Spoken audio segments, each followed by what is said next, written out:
আসসালামু আলাইকুম। দূরেরও কাছের যে যেখান থেকে আমার আজকের এই ভিডিওটি দেখছেন আপনাদের সবাইকে স্বাগত জানাচ্ছি নতুন আরও একটি ভিডিওতে।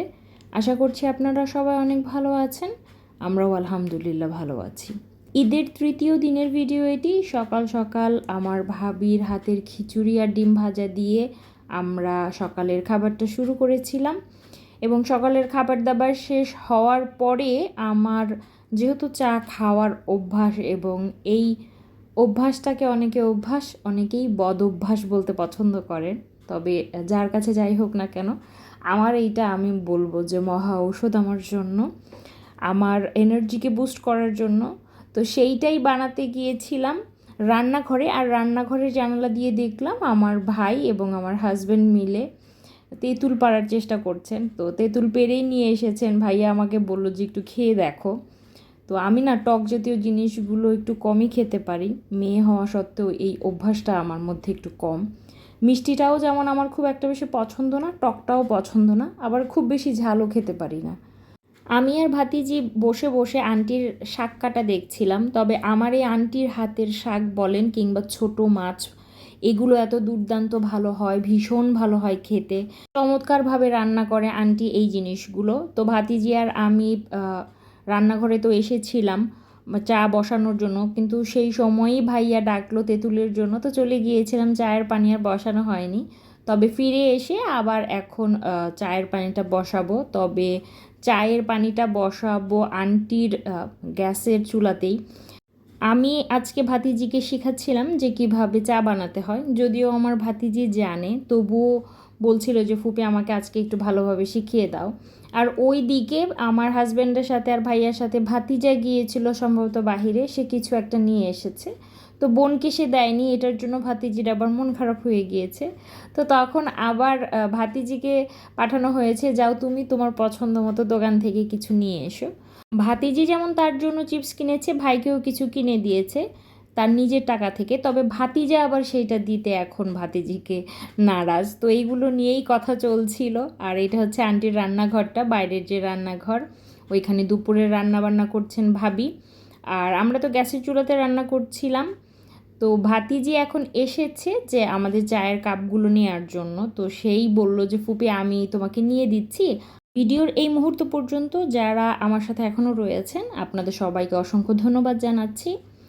যারা আমার ভিডিওগুলো দেখেন, পছন্দ করেন, ভালোবাসেন, তাদের কাছে আমি আসলেও অনেক কৃতজ্ঞ, আপনাদের এই কৃতজ্ঞতায় থাকতে চাই। আর যারা নতুন আমার চ্যানেলে তাদেরকে বলতে চাই যে প্লিজ আমার ভিডিও ভালো লাগলে লাইক করবেন, কমেন্ট করে জানাবেন কে কোথা থেকে ভিডিও দেখছেন, আর প্লিজ আমার চ্যানেলটিকে সাবস্ক্রাইব করবেন। তো ভাতিজি আর আমি চা বানাচ্ছিলাম, আর ভাতিজি আমাকে বারবার বলছিল যে ফুপি ঢাকায় যদি তোমার বাসাটা এমনভাবে হতো যে রান্নাঘর থেকে তুমি বাহিরের চারপাশটা দেখতে পেতে কতই না ভালো হতো। তো সেটা নিয়েই হা হুতাশ করছিলাম। ভাতিজি আমাকে বিভিন্নভাবে আশ্বাস দিচ্ছিল যে ফুপি তোমার যখনই মন খারাপ হবে তুমি নানু বাড়িতে চলে আসবে, সমস্যা কি, মন খারাপ করো না। তো ভাতিজি এবার ক্লাস 7-এ, কিন্তু তার কথা শুনলে কিন্তু কখনোই আমার মনে হয় না যে তিনি ক্লাস 7-এর একটা স্টুডেন্ট। আমার সবসময় মনে হয় তিনি আমার অনেক ভালো একজন বান্ধবী। ঠিক অমনভাবেই আমরা ফুপু ভাতিজি একসাথে চলাফেরা করি, মিশি। তো এদিকে আমি পুকুরের পাড়ে বসে বসে তরমুজ খাচ্ছিলাম, আর ভাতিজা এসেছে যে ফুপি আমিও খাবো, তারপর গোসলে যাব। তারপর আমার আন্টির পাশের বাসার লিপি আপু, তো তিনি দিয়ে গেলেন বেলের শরবত, সেটা খেলাম, বেশ আলহামদুলিল্লাহ ভালো লাগলো।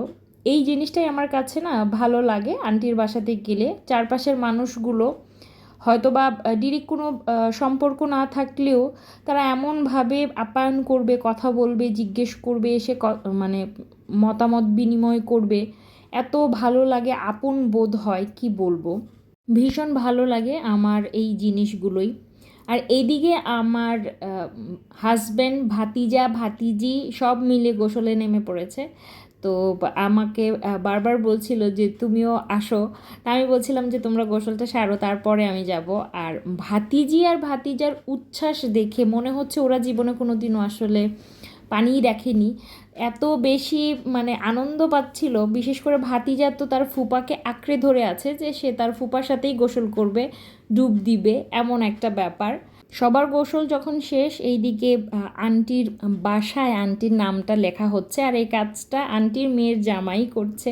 তো সবার গোসল শেষ, নামাজ আদায় করা শেষ, তারপর সবাই খেতে বসেছে। আজকে কিন্তু অনেকগুলো আইটেম ছিল। ছিল 2 ধরনের শাক, ছিল করলা ভাজি, চিংড়ি মাছ, ডাল। আর আমি যেটা দেখলাম যে আন্টিদের যত আত্মীয় স্বজন রয়েছে, মামারা, আন্টি, তারা সবাই মাসকালাইয়ের ডাল, যেটা আমি জানি না আপনারা কে কে চেনেন, তো এই ডালটা ওইখানে বেশ ফেমাস মনে হলো, সবাই ভীষণ রকমের পছন্দ করে খেতে। এই ডালটা আবার আমার হাজব্যান্ড, আমার বাবা এবং আমার ভাতিজির ভয়াবহ রকমের পছন্দ। দুপুরের খাবার সেরে বেশ কিছুক্ষণ রেস্ট নেওয়ার পরে আমরা রেডি হয়ে যাচ্ছি একটি জায়গায়।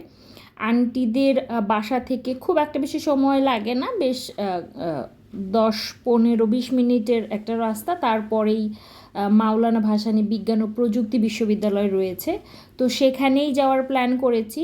তো যতবারই আসি আন্টি কোথাও আমাদের সাথে যায় না, তো এই দিন আবার আন্টিকে আমরা খুব করে ধরেছি যে যেতেই হবে আন্টি। তারপর আন্টিও আমাদের সাথে অবশেষে যাচ্ছে। আর যেতে যেতে চারপাশের এই সবুজ দেখে বরাবরই তো আমি মুগ্ধ। তো চলে এসেছি আমরা মাওলানা ভাসানী বিজ্ঞান ও প্রযুক্তি বিশ্ববিদ্যালয়ে। এই জায়গাটার নামটা না আমি ভুলে গিয়েছি, আমার ঠিক মনে নেই, তবে এখানে বিভিন্ন প্রোগ্রাম হয় এবং যখন মাওলানা ভাসানী জীবিত অবস্থায় ছিলেন, তিনি এইখানে নাকি বিভিন্ন যে জায়গা থেকে ওনার কাছে লোকজন আসতেন, তাদের এখানে বসতে দিতেন, বিভিন্ন আলোচনা করতেন। তো এই জায়গাটার নাম আমি ঠিক ভুলে গিয়েছি। কেউ যদি টাঙ্গাইল থেকে কিংবা এই জায়গার আশেপাশে কেউ থাকেন, এটা জেনে থাকেন এই জায়গাটার নাম কি, তাহলে আমাকে প্লিজ কমেন্ট করে জানাবেন। তো এটাই দেখছিলাম। এই জায়গাটা আবার আমার ভাবির কাছে বিশেষভাবে পরিচিত, তার কারণ হচ্ছে আমার ভাবির যে মা, আন্টি আন্টি এখানে পড়াশোনা করেছেন, আমার ভাবিও এখানে পড়াশোনা করেছে। তো সেই সূত্রে বলতে গেলে 2 জেনারেশন এখানে পড়েছে। তো ভাতিজিকে বলছিলাম যে মা, তুমি যদি পড়ো তাহলে তোমাদের 3 জেনারেশনের পড়াটা হবে। ওই ঘরটার পাশেই হচ্ছে মসজিদ, এখানে বাহিরের মানুষও মসজিদে নামাজ পড়তে পারে। আর এই পুরো যেই বিশ্ববিদ্যালয় সংলগ্ন যারা রয়েছে তারা পড়াশোনা করেন এই যে সেই মসজিদটা, আর তার পাশেই এখানে রয়েছে মাওলানা ভাসানীর মাজার শরীফ। তো এইখানে আমি ভেতরে ঢুকিনি, আমি ভাতিজি, আমার ভাবি, আমরা 3 জন যাইনি। তবে সাইড দিয়েই যখন আসছিলাম তখন দেখলাম যে এখানে গ্লাসের আবরণ দেয়া, তো এখান থেকে দেখা যায়। তো ভাবলাম যে ভেতরটা এখান থেকেই দেখাই। মূলত এই বিশ্ববিদ্যালয়ে আমি 2 বার এসেছি, এর আগেও একবার এসেছিলাম আর এইবার এসেছি। আর তার থেকে বেশ খানিকটা সামনে আগালেই হচ্ছে মাওলানা ভাসানীর যে রিসার্চ সেন্টার সেটা। আর এই রিসার্চ সেন্টারের পাশেই রয়েছে হচ্ছে একতলা একটা বিল্ডিং, এইটাতে সম্ভবত কী ছিল জানি না, তালাবদ্ধ ছিল। তবে এই ট্রাক্টরটা মূলত মাওলানা ভাসানী সাহেবকে দেয়া হয়েছিল গিফট স্বরূপ। তো এটা বহু বছর আগেকার কথা, ওই সময়ে নিঃসন্দেহে এটা খুব দামি একটা পুরস্কার ছিল। আর এই হচ্ছে মহুয়া গাছ, যেটা কিনা মাওলানা ভাসানী নিজে হাতে রোপণ করেছিলেন। তো এই তো সেটা এখন অনেক বড় একটা গাছ হয়েছে, বহু বহু বছর ধরে এটা দাঁড়িয়ে আছে, তার কালের সাক্ষী হয়ে মূলত অনেক স্মৃতি বিজড়িত। তো এইটা হচ্ছে ক্যান্টিন। আর এই তো বেশ বড় একটা ক্যাম্পাস, যদিও পুরোটা আমাদের জন্য আসলে ঘুরে দেখা সম্ভবপর হয়নি, তারপরও আমরা চেষ্টা করেছি যতটুকু দেখা যায়। আর এইটা হচ্ছে লাইব্রেরি, পুরো বিশ্ববিদ্যালয়ে বেশ বড় একটা লাইব্রেরি। এখানে বেশ কিছু জিনিস নিশ্চয়ই স্ক্রিনে দেখে বুঝতে পারছেন যে 24-এর যেই আসলে আন্দোলনটা হয়েছিল তার বেশ কিছু ছাপটা এখনও রয়ে গিয়েছে। আর এটা হচ্ছে পুকুর। মূলত এই যে সামনে বিল্ডিংটা দেখছেন এটাই হচ্ছে একাডেমিক ভবন, যেটা মূল ভবন বিশ্ববিদ্যালয়, তো সেটাই। আর ওখানে যেতে হলে আমাদের ঠিক এই রাস্তাটা ধরেই যেতে হবে।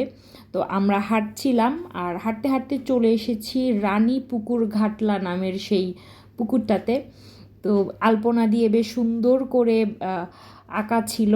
আর আমরা যেমন ঘুরতে গিয়েছিলাম, চারপাশের মানুষও সেখানে ওই রকমভাবেই ঘুরতে গিয়েছিল। ঈদের সময় কম বেশি সবাই তার পরিবার পরিজনকে নিয়ে বাইরে বের হবে, পরিবারকে নিয়ে যাওয়া যায় এমন জায়গায় যাবে, একটু কোলাহল হবে, এটা তো স্বাভাবিক ব্যাপার। আর সেই ঘাটলা থেকেই কিছুটা আসলেই মূলত মেন ভবনটা পড়ে, যার আগেই কিনা খুব সুন্দর করে একটা আলপনা দেয়া ছিল এবং এটাই হচ্ছে সেই মেন বিল্ডিংটা। তার পাশেই ছিল ক্যান্টিন। আমার ভাতিজার প্রিয় ফ্রেঞ্চ ফ্রাই খাওয়া শুরু হয়ে গিয়েছে সেখানে। পাশাপাশি চলছিল ভাতিজির প্রিয় চিকেন ফ্রাই।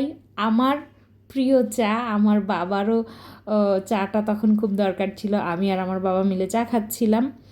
বাহিরে বের হলে আর কিছু খাই না খাই, নিঃসন্দেহে চাটা আমি একদম চোখ বন্ধ করে খেতে পারি। আমার কাছে সব থেকে নিরাপদ মনে হয় এই চাটাই। তবে নিরাপত্তার জন্য না, আমি চা খেতে পছন্দ করি বলেই সহসা আমি চাটাই আসলে পছন্দ করি খেতে। ভাতিজি আইসক্রিম খাচ্ছিল, আমার যেহেতু ঠান্ডার সমস্যা আমি আইসক্রিম আর খাইনি। তো আমরা হাঁটতে হাঁটতে যাচ্ছিলাম, যেহেতু সন্ধ্যা হয়ে গিয়েছে বাসায় ফিরতে হবে। আর বাসায় ফেরার সময় দেখলাম যে অনেক কিছু বিক্রি হচ্ছে। ঈদে সম্ভবত এরকমটাই হয়, ক্যাম্পাস প্রাঙ্গণে এরকম খুব ফুচকার স্টল থাকে, বিভিন্ন স্টল থাকে, খেলনার জিনিস থাকে। তো সেখান থেকে ভাতিজা খুব আবদার করছিল কেনাকাটার জন্য। আমরা বাসার দিকেই যাচ্ছিলাম, আর আমার ভাতিজি কোরিয়ান যা কিছুই দেখবে সে সেটা নিবেই। কোরিয়া তার ভীষণ পছন্দের একটি জায়গা। তার ফিউচার প্ল্যান হচ্ছে সে বড় হয়ে সে আর বাংলাদেশে থাকবে না, সে কোরিয়াতে চলে যাবে। তো আমরাও এটাতে একদম একমত পোষণ করি সব সময়। তো অবশেষে আমরা চলে এসেছি বাসাতে। আর বাসায় এসে বেশ কিছুক্ষণ আমরা রেস্ট নিয়েছি। রেস্ট নিয়ে তারপর আবার আমি, আমার ভাইয়া, আমার হাজব্যান্ড মিলে হাঁটাহাঁটি করছিলাম, সাথে একটু চাও খেলাম।